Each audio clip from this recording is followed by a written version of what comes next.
Well, after spending all day yesterday cutting up my bumper, cutting out the bumper, making it look like factory, and installing a frame-mounted Reese hitch, come to discover she's not heavy enough to tow the vehicle we're going to get today. So all that was for nothing pretty much, but we got us a rental. Nice new Silverado with a tow dolly. On our way to Cleveland to pick up our new ride. Whew, it is busy today. I couldn't film getting her loaded up, but she looks pretty good. A little bit more damage than I wanted to a rocker on the other side.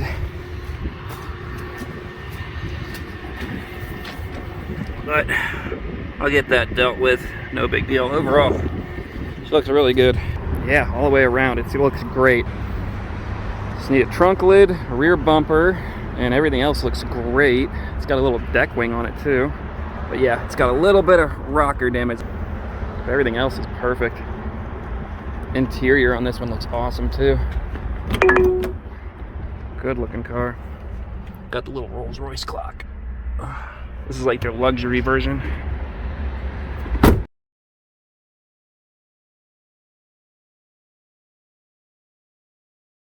We cannot tell if this is white or if this is cream. There are two different colors of white on these. The one with gold wheels I have, the 02, is a white, and then the one I need the trunk for is cream. And you cannot tell the difference unless they are side by side. But when they're side by side, it's real different.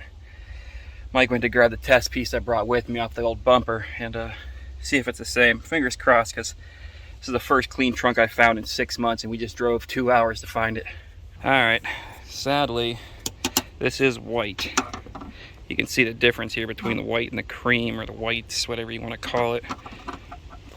However, I do know the body shop down the street from me that repaired the rocker already, match it perfectly. So I think we're just gonna have to grab this one because it's clean and have it resprayed on the outside. The inside can stay white. It's already based white, so I mean, it's as close as it's gonna get.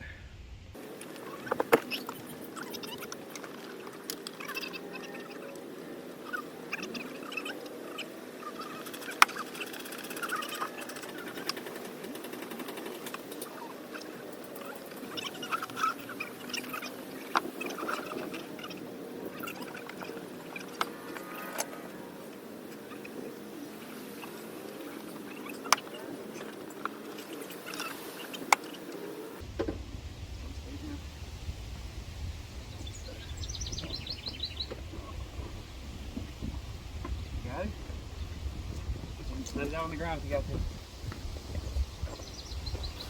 to. Alright. Holy shit. There is absolutely no reason to hold them up to each other. You can definitely tell. That is cream.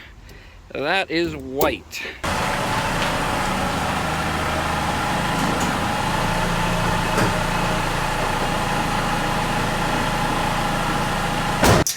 Detroit axle. Let's see what we got here. Pretty sure I know what this is, but let's be sure. Yep. Alright, we got loaded front struts and rear shocks for the bruiser. Good thing I know my way around these cars. It makes it a lot easier to work on them. God, these glasses are driving me absolutely nuts. You ever get a pair of glasses that just keeps sliding off your face? Doesn't help it's over 100 degrees this week, and we are sweating our balls off, as you can tell by the junkyard footage previously. Now, something you all might not know about me is because this channel has gone motorcycle based in the last couple years, and it's pretty much all motorcycle content. I am not really a motorcycle guy. Don't get me wrong, I love building motorcycles and all that, but if I had my choice in what I wanted to do with my life or what I wanted to do with YouTube, it would be cars. I am huge into cars. Racing, off-road, on-road, you name it. I'm a car person. But when funding is tight, motorcycles are a lot easier to build start to finish, move in and out, get around, all that. I can't have a fleet of cars taking up all this space, nor do I have the funding to have a fleet of cars. Motorcycles, on the other hand, I can fit I don't know, 5, 6, 7 motorcycles in the spot of one car if I wanted to, and it's a lot easier to make content with motorcycles. So you never know, in the future we could have more cars on the channel. That would be awesome. I'd love that.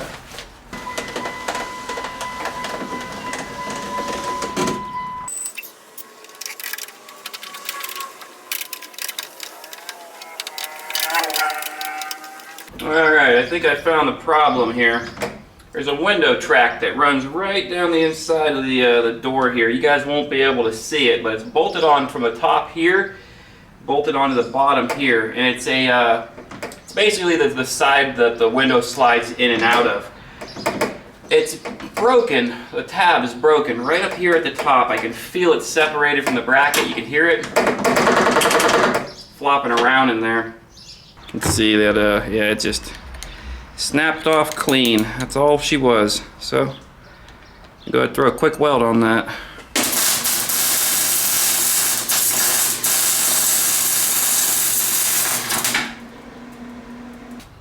There we are, just like that. Every time, it should work sometimes.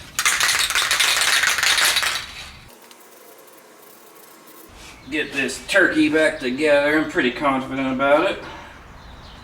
Which way to go? That was up? Yeah.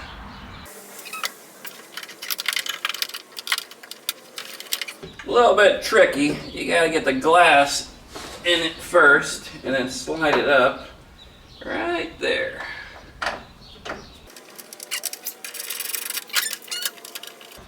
Well, it lines up perfect, so that's a good start. Hopefully nothing's bent or out of whack. What it was fatigue. Somebody rolled this window up and down a lot. And the sheet metal on this door, right in this section particularly, is wide open. There's no bracing here to support any of this outer shell sheet metal. So it is very easy to flex this and flex that rail. So every time it goes up and down, it's flexing all that stuff internally, the sheet metal, all that, and it just fatigued it and wore it out. But hopefully with that quick fix there, this will be back in service and lasting the lifetime of the car. More importantly than that, hopefully my door handle will work properly. There we are. Tighten that up. Just a 10 mil, don't have to kill it. Just enough to make her snug. Bob, your uncle. Let's test it.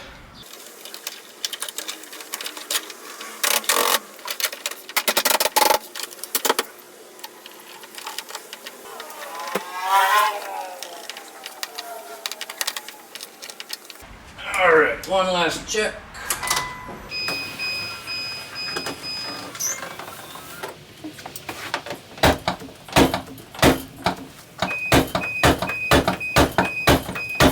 Good as new.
Maybe half a centimeter between the top of the tire back there and the bottom of the strut. So this is max. You definitely cannot go any bigger than this on tires.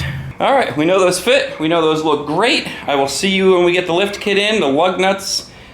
Yeah, lift kit, lug nuts, air ride for the rear, air helper springs for the rear, and a few other bits and bobs, and we'll tear into the suspension on this guy. Let's get this thing lifted.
I'm going to ask that you ignore the rear bumper. That is not supposed to be revealed until the next video, but it's on there. I'm right in the middle of that video and making it and whatnot. It's not even close to finished, so what you see isn't the final product, so you aren't getting too much, but try to ignore it for me.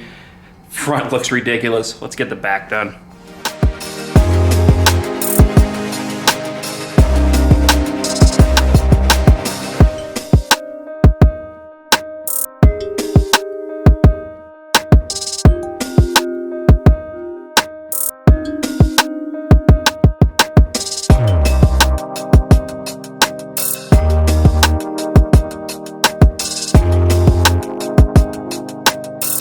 I was gonna shove this bag in here and show it to you, but I don't want to really make it too dirty. Basically, you just fold this bag up, shove it down into the spring, and your air feed line is right there on top. You can see the diagram here of how it goes, and the air line comes out the top.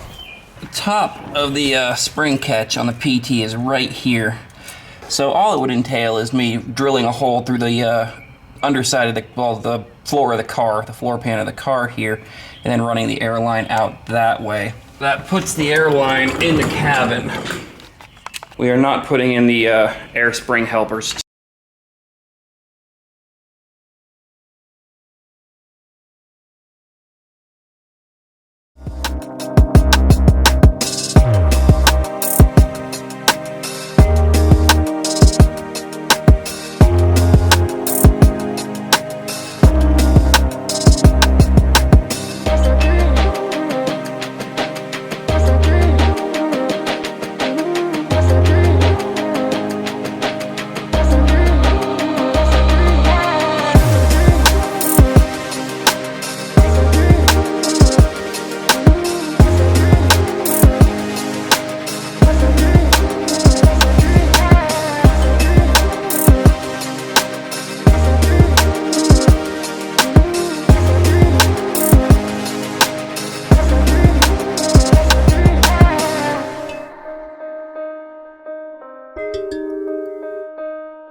I could not be happier. It rides great. I was hitting some serious whoop-de-doos in this yard here, ups, downs, whatnots, and that thing does not care at all. It'll off-road just fine. No clunks, no bangs, no nothing. It just works. Hyped. And I've got it sitting there next to my 02 lowrider. But you can actually see the difference there. That is a huge difference in height between the my lowrider and that one. I think this one's down like 1.2, 1.3, and then this one would be up about 2 inches altogether with the tires and everything in the package. Turned out sick. After a lot of research, measurements, and all that, I found out that this Jeep is damn near perfect in size for a rear bumper to modify for our PT Cruiser. The Jeep comes in at just 1 inch narrower on the side, so you see our sides here. 1 inch narrower than our PT Cruiser, so we're damn near perfect there. Everything else, it looks like it's going to line up great. We obviously have our hitch point down here. We're going to adapt this, make it all work, and then at the end of this video it will be getting probably Raptor linered, because they do make a white Raptor liner, and that way it'll blend into the car a little bit. But yeah, this bumper fits up great from the side. It obviously needs to be pulled in. That's what we're going to work on today. We're going to trim it up and pull it in as tight as we can to the back of the car. The only difference we're going to have is the side of the bumper is going to land too short for us here, so we're going to have to lengthen this side plate. We're going to come in right where this bend is here probably, and we're going to bring this out farther until it meets it up with the actual point of the car here. Bring it down to about here, and then angle it however we need to so it looks correct mounted to the back of our PT Cruiser. This whole bumper kit, big ass steel bumper delivered to my door, was actually cheaper than it would have cost to fix the sheet metal correctly, buy a junkyard bumper crash support, and then have a new skin put on this with either good paint from a junkyard or even worse, having one painted. So this was right over $100. Gotta love Jeep. There's so many parts out there for Jeeps, they cost literally nothing. So big old steel bumper, about $100 to my door. And I'm pretty sure it came with about everything we need to make this work. We got some brackets here. We can cut these up, and these are gonna get welded to the PT Cruiser, I believe. Yeah, because this is gonna land us right on our frame rail support there too. So this is gonna be super strong. I'm gonna weld this side onto the PT Cruiser after it's adapted, and then cut these in half, this in half, and yeah, lines right up there. Half of this will get welded to each side of the bumper supports there. It should all work out pretty easy. Right now, we need to cut the Jeep mounts off, so I gotta do a bunch of measurements, see how close I can get this sucked in. Right now, my biggest dilemma is the sheet metal in the car actually comes out at a bow. It doesn't go straight across like the bumper does. It's more of an angle. From about here to here, it's angled. So we need to go ahead and cut a little angle into our bumper here so we can suck it in as far as possible. Take some measurements, figure out what we gotta do, start cutting, start welding. Tonight, that thing's getting tacked up. Let's get into it.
huge shout out to these Harbor Freight Hercules cutoff wheels. I just cut up that entire bumper with one disc and barely even used any of it. That's after cutting all the steel on that bumper, that thick steel plate. Look at that, one disc. It's a little too late tonight to go any farther, but we should have this mounted structurally enough where it ain't going anywhere. That weld is straight through to the frame rails. It's through the skin metal all the way down to the frame rails. It is on there, and it's welded to the plate on the back side of this bumper. But just that one weld on the top is way more than enough to hold it in place now. Can get this jack out of the way, hopefully, and see how she sits. I got it as lined up as I could. It's pretty much perfect. As perfect as a Jeep bumper on a PT Cruiser can be. Yeah, just with the top of those plates welded, we're good. All right, see you guys in a day or two. Spent a few hours tonight. We got our pads completely welded up and painted in. Yeah, this thing was definitely smashed in this side a lot harder than I thought it was. Everything from the pad up is perfectly straight. It just caught this and shoved it back. You can see our pad at the bottom here is only about 1 inch thick compared to the 2.5 inches this is. You can see the damage here. This was pushed in and folded and whatnot. But we got her on there. Should be pretty straight still. Bumper's prepped. We've got everything final welded as far as the mounts go. Let's get this bumper back on here. We'll put some aluminum tape around the edging and we'll extend those wings out and get this thing looking like it belongs on a PT Cruiser tonight.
That's looking pretty sharp. I really like that. I'm gonna go ahead and send it.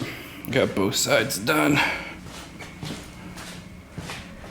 Yeah, I like that a lot. Obviously we'll trim the mud flap and all that extra metal hanging down, but yeah, I like it. We had a big gap right here. I was gonna leave it. I was just gonna ignore it. But since I'm painting this bumper white and it's almost body color, I fear that you're gonna be able to see that gap a lot more than I'd like. It is a pretty decent gap. So I went ahead and kicked out a couple just bullshit spacers here. Not spacers, but fill plates that will slip in there, get welded in, blended in like everything else, and that gap will be gone. Gap will be gone. Let's drop it.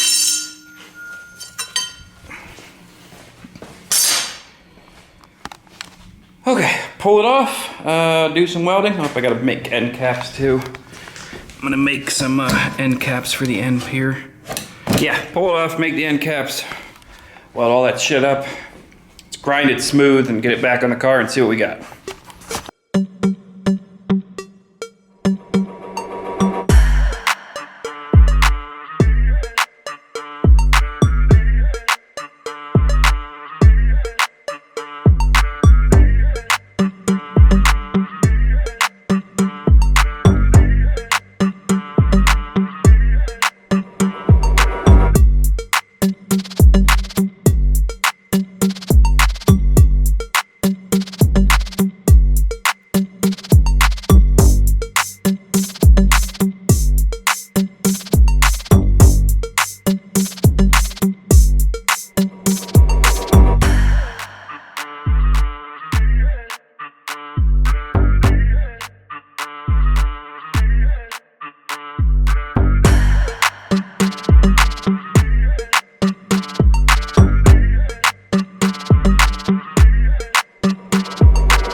That thing turned out absolutely perfect.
Welded, solid, front and back all the way around. She's a tank. The only car out towing the loser right now are the safe chargers from the Fast and the Furious. Only thing we're missing is the power to pull heavy shit and the brakes to stop it. Let's skip ahead a couple days to some nice weather when we can get this thing in paint and finally get it put on the car for the last time.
Hot damn, does that look great.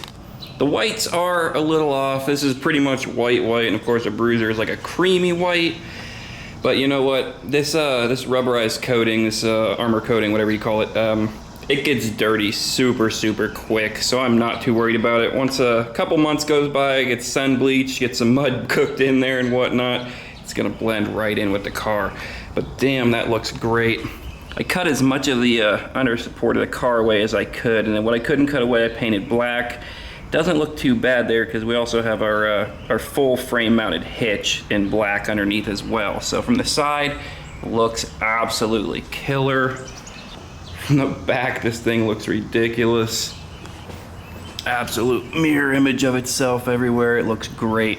When I was underneath, I did notice the exhaust is sadly bent, so I do have to get that bent straight. Not bent straight, I'm gonna replace it. I'm gonna go ahead and order up a full catback exhaust system, factory OEM, nice and quiet catback exhaust system, hang it up under there because it's bent pretty bad in a couple spots. And I know my tires are on backwards, guys. I know the rear ones are on backwards. We just got our lug nuts in today.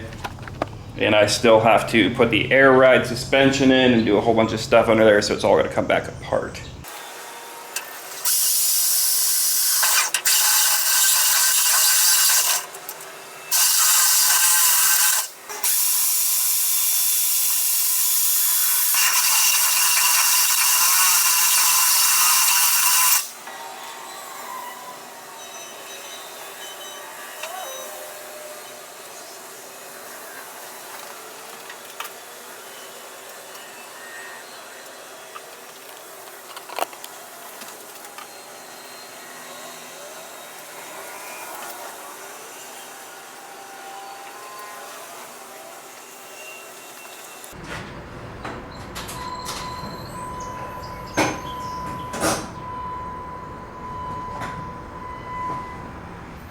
They don't look very bright in the daytime, but I promise you, they're plenty bright.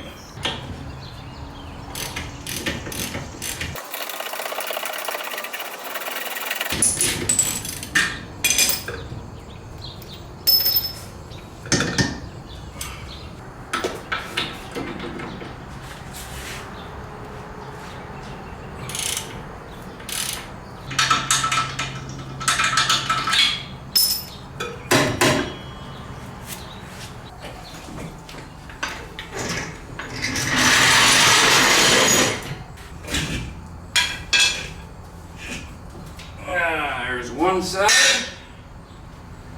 Take off our lift block as well. This side's always a little trickier. You run into the exhaust and have to come out kind of sideways. Comes out nonetheless.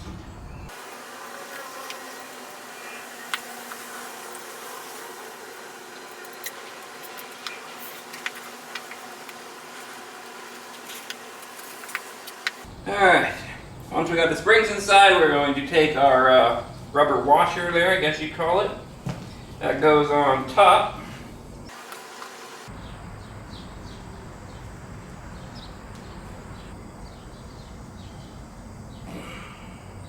With our springs prepped there, we're going to pop our trunk.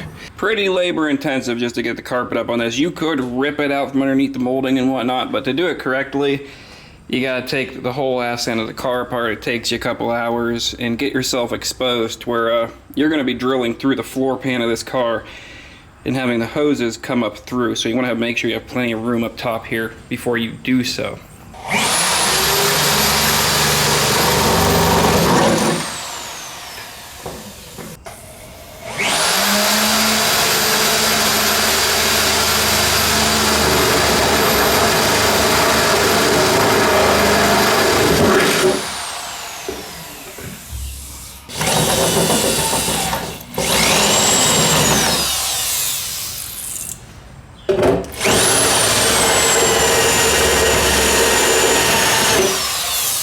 Now we're going to put our spring back in like normal. On mine, I have to put my lift block back in, which my lift block is going to go at the top of my spring now.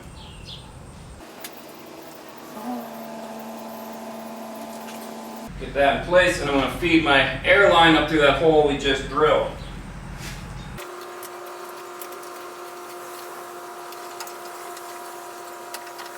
Put the airline up and in. I'm going to go ahead and try to put my spring in place here by hand.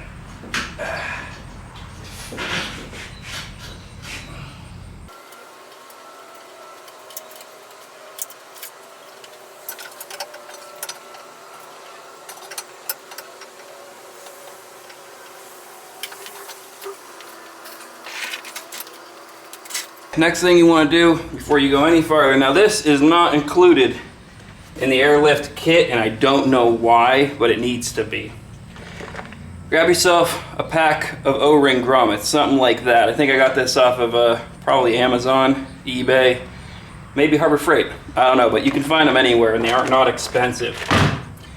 Source yourself a couple of lipped washer gaskets that fit directly over top of your airline hose and into the hole you've pre-drilled. Now, of course, we measured our hole for these grommets before we drilled them. But put these in now. The last thing you want to do is have the sheet metal from the car nick into this airline, and then you gotta rip that whole suspension out again to get to this to repair that little nick because you didn't put the grommet on.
That is installed, done. Lines are tucked, run, everything's beautiful. We got our valves on the bumper. Remember I told you guys this stuff gets dirty really easy? Wasn't lying. Still got to figure out a license plate mount and a license plate light. Technically, this shelf is meant for a winch. Winch? Winch. That shelf is meant for a winch, not a license plate, so it's a little too shallow. We'll figure it out. We'll put it on it. Whatever. I'll see you guys tonight. Let's test this shit. Went ahead and put the recommended 5 psi in both bags. They don't want you to run the bags completely empty. It causes chafing as the springs move and rubbing and binding and pinching and all that. You destroy the bags basically. So you never want to have less than 5 psi in the bags, which is what we have now. It has been holding steady for a couple hours, and this thing, it's stiff with just a 5 psi in there. Maximum you can put is 25 psi in those bags, which gives you, according to them, 1,000 pounds of extra load capability. We're never gonna see that, and it's probably gonna ride like a brick. Basically what this system does is give you a variable spring rate, a infinitely adjustable spring rate. You put a little bit more air into it, you get a little bit stiffer of a spring, and that's all it is. You take air out, you get less stiff spring. Pretty simplistic. So we can tow, we can haul, we can do whatever we need to do. Yeah, just with the 5 pounds in there, this thing is night and day on stiffness. Before we just jumped on it, it just sunk. Fantastically happy about that. Let's turn the garage lights out here and have a look at our backup lights. See how those came in.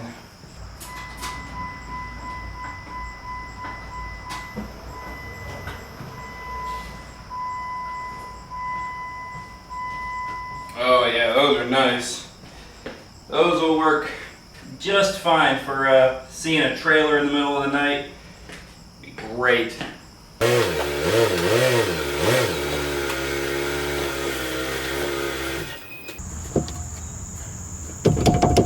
Yeah, that center bushing is cooked. Mile of gape in it. Alright, so which way does this go? Just like that. Looks the same to me. Let's get this old one out of here. Oh god.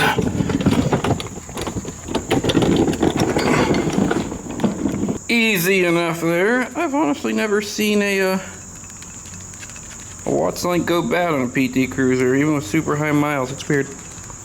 That one's definitely smoked though. New one in, nice and tight. Let's go blast this thing through the backyard real quick and make sure it's not clunking anymore.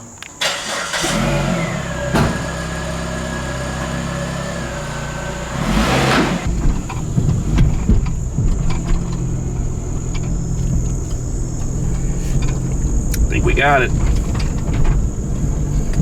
Tailgate's clunking around, but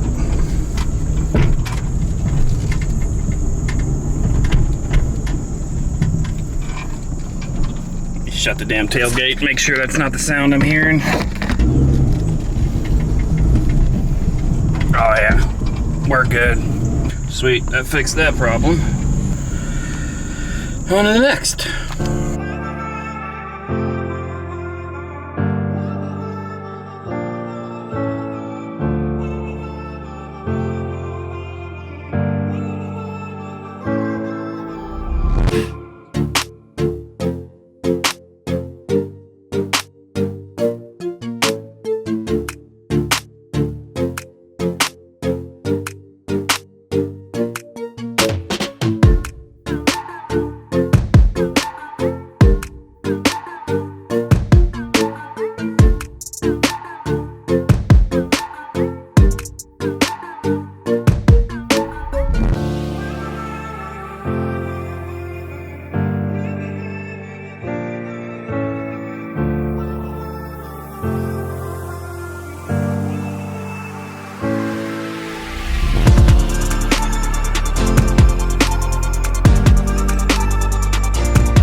Trunk's done. Wings mounted, locks mounted, the handle is mounted. The electronics for the handle, like every other PT Cruiser in the world, are iffy. They work when they want to. I'm gonna order a new switch and hide a switch up underneath the handle there, and that way you can reach your hand up and you can just push a micro momentary switch to open the trunk. No big deal.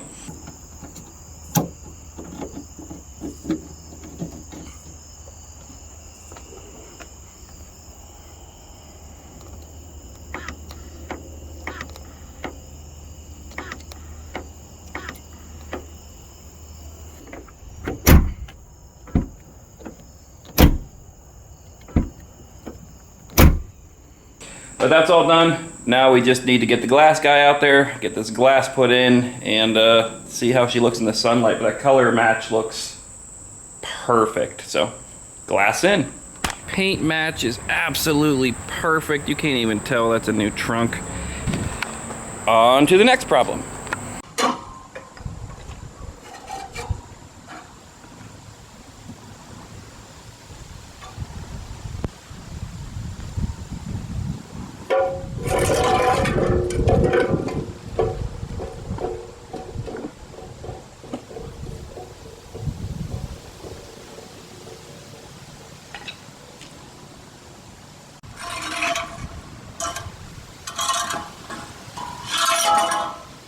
Got rid of our old and busted system there. You can see the massive kink this thing took in the accident that caused it to rub up against our gas tank. Sadly, the system was in pretty good shape. It's a mild surface rust, but it was all pretty good. That's okay. Out with the old and busted, in with the new and trusted. This is a full system from Northeastern Exhaust. Full stainless system. On these PT Cruisers, there's no point in even trying to patch up the exhaust because this whole system, $199 to your door with all new clamps, all new hangers, the works. So now that that's all out, throw that all in. Make sure she sounds nice and whisper quiet. So if I need to idle this thing all night long with the air conditioning running or the heat running, I'm sleeping in the back of it. It's not making any noise and bothering me. Job done. Took all of 20 minutes. New kit went up absolutely perfect. The 3-piece sections instead of the 2-piece from factory are way easier. They get you able to dial it in so much better and just fit the body perfectly to where you know you're not going to be knocking on anything or having any noise unless it's really going. And even then, it's like you gotta really get that thing moving, which you aren't gonna do. Tucked up as high as I could get it. We're only about a 1 inch below the hitch point there, where before we were hanging, you could see the whole muffler hanging down.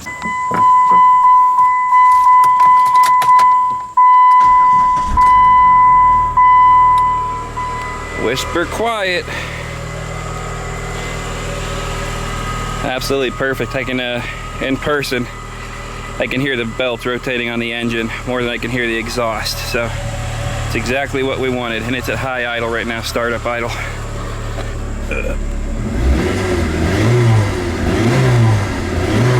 Perfect. That's how you want it. You want to hear the engine, not the exhaust. All right, guys. That's the job done there. Next one's a big one. We got to rip the whole front end of the car apart.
New headlight assemblies are in. As you can see, I tried to wet sand and clean up our old headlights there, but they were ghost all the way through the plastic there. And once they get that far, there's no way to really fix them. So we went ahead and switched over to black housings instead of chrome. And the black is just, it's the look. I am not a fan of the chrome headlights. The black backing is definitely the look there. Got to shorten these last two wires and run to the store, get some connectors for them. But we got everything done under the hood here. Wiring's all clean, tasteful. We got our fuse right here, got our relay right here, and the wiring's all perfectly run to the inside. I do have to mount the switch still. It's on the floor down there, but I'm mounted somewhere over there probably.